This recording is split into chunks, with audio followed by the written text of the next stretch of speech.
No, at sabi nga, Lord, lahat ba ng mga Kristiyano o kami as a CSB will become healers for God?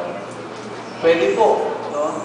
Yung power ng Panginoon, every time na nililay hands natin, the power of God deposited on that person. Tayo po ay tagapatong lang ng kamay. Amen? Hallelujah. At ano po ang susi na every time nagpapatong tayo ng kamay ay pinapagaling ng Panginoon or na-experience natin yung signs and wonders? Alam niyo po kung ano? Sabi mo sa katabi mo, alam mo kung ano? It's about faith. If we are releasing our faith and believing for healing to flow from us, no, yung healing po ng Panginoon dumadaloy. Naalala ko po nung nandun kami sa Leyte, ay ang hirap po sa mission nung una, mahirap po. Sa una lang po, pero masaya.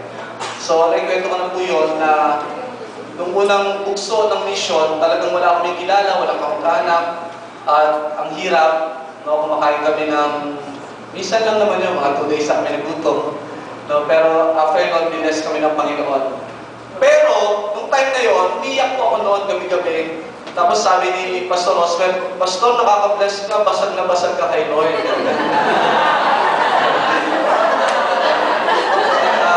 Talaga nararamdaman ko yung Holy Spirit. Hindi ka naman masabi, alam mo, mixed emotions yun eh. Muna, nahihirapan ako, pangalawa, nalulungkot ako. Tsaka, ano na rin, no? Lord, I want more of you. So, tuwa-tuwa siya. Gusto niya yung gabi-gabi. Pakanta kami ng, Lord, I offer my life to you. Everything I've been through, use it for your glory. Tapos, binuklat ko yung Bible, nag-devotion ako. Alam mo, ang una ko nabasa, si Lord, nilita ko doon sa Matthew chapter 6. Do not worry about tomorrow. Sabi doon, tingnan mo yung mga ibon, pinapakain ko sila. Sabi ko, Lord, mga ibon pinapakain mo, bakit kami, Lord, walang makain? Sabi niya, tingnan mo yung mga water, yung mga lilies in the field, dinadamitan mo sila. Lord, bakit kami wala masyadong damit? Tapos nung pumunta na ron, nung binababay ng verse, sabi niya, mas mahalaga ka kahit sa ibon o sa anumang bagay, at ikaw kaya rin kitang i-bless. Pinanghawakan ko yung word na yun, nag-rema, iyak ako ng iyak, Lord, sabi mo hindi ako magugutom. Lord, sabi mo hindi mo ako pababayaan. Sumula kayo, Lord, hindi na ako mag-worry. Then the blessing of the Lord starts to flow. Ano po ang nag-activate? Yan po ay faith. Faith in the Word of God. At si Lord nagbigay ulit ng mga verses sa Joel chapter 2. Sabi doon, the threshing floors will be filled with grain. Vats will overflow with new wine and oil. Sabi ko, Lord, sabi mo po, Lord, yung threshing floor will be filled with grains. So pagpapalain mo kami, Panginoon, and you will plenty to eat. Joel chapter 2, verse 26. Until you are full, you will praise the name of the Lord, your God, has worked wonders for you. Again, will my people never be put to shame, no? Sabi nun. Kasi mula nun, alam niyo, nakakahiya minsan, sabi ko doon sa Bible study, alam niyo mga kapatid, ang bait-bait ni Lord. Sabi nila, bakit pastor? Kasi inaalaw na yung 50 pesos ay ma-stretch namin sa isang araw. At dyan na agahan, tanghalian at hapunan. So, kala ko, mabibless sila. Ang sabi ng isa, Pastor, kami din. 20 pesos lang. Huwag hapon.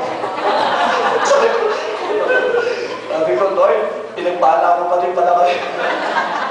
Alam mo yun, akala ko gano'n na, pero maikling panahon lang po yun. Nung nabasa ko ito, pinanghawakan ko, yung tinouch Lord yung faith ko at in-stretch Lord yung faith ko, ang dami ko natutunan sa ministry, ang dami ko natutunan sa mission, at sinimulan na i-bless ako ng Panginoon. Unang blessing na dumating, may nagbigay sa akin ng cellphone. Sun Cellular, siya nagbabayad, naka-line ako. So may libreng cellphone, binigay niya sa akin. Pangalawang blessing na dumating ay yung airfare, monthly, every 20 to 25 days umuwi ako. At namimili ako sa nakuupo. Gusto ko doon sa tabi ng piloto. Sabi, hindi dyan pwede sir, dito ka lang. Sa labas ka. sabihin po, hindi lang ako pinapasakay ni Lord sa eroplano para magpahinga, kundi pinapapili niya pa ako kung saan ako pauupuin. Isang beses po, nakatabi ko si Romualdez.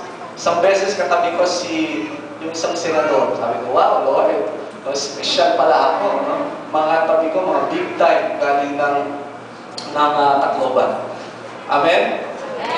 Hindi po tayo gugutumin ng Panginoon. There will always be a miracle. Signs and wonders will follow those who believe. Yes. Healings, signs and wonders, miracles, cast out demons, kahit saan tayo pumunta, ang sabi doon, will follow those who believe. Kahit saan ka pumunta. Number 3, dito lang matatapos. Yung word na believe, bakit po yung mga ibang tao ay lagi nila na-experience, especially Pastor Hiram, no? At maraming mga minister dito, na-experience sila yung, ba't kami na-experience namin mas madalas?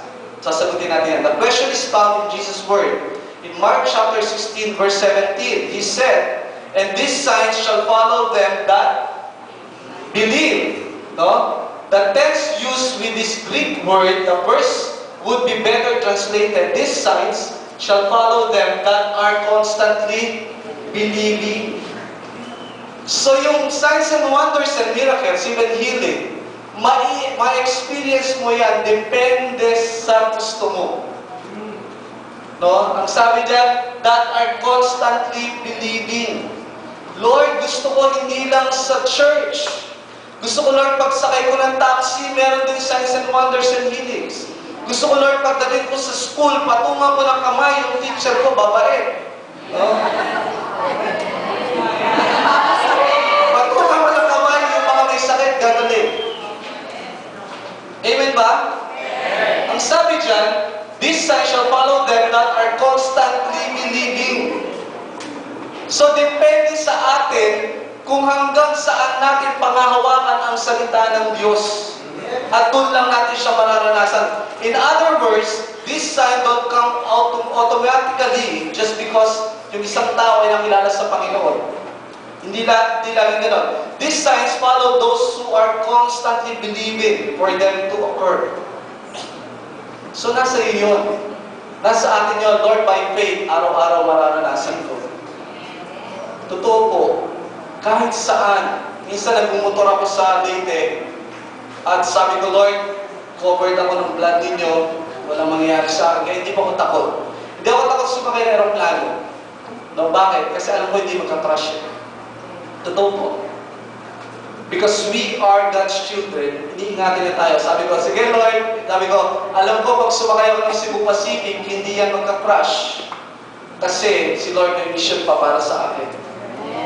Amen? At tuwing sumasakay ako, nakikita ko yung mga katabi ko, talaga nanginginig sa takot. Meron pa yung talaga ang lakas siya manginig kasi yung time na may bagyo sa Samar, so talagang yung aeroplano, ang dami niyang yanig at meron pang mga tawag na pastor, air pocket. No, pag nag-air pocket, sabi mga tao. Ako ginawa ko, natulog po ako.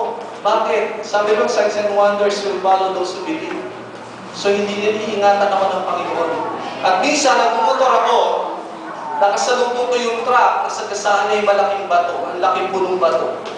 Nakita ko yung bato, dire-diretso sa mukha ko, at sabi ko, oh Lord, in Jesus' name. No? Alam niyo yung bato, lumiko.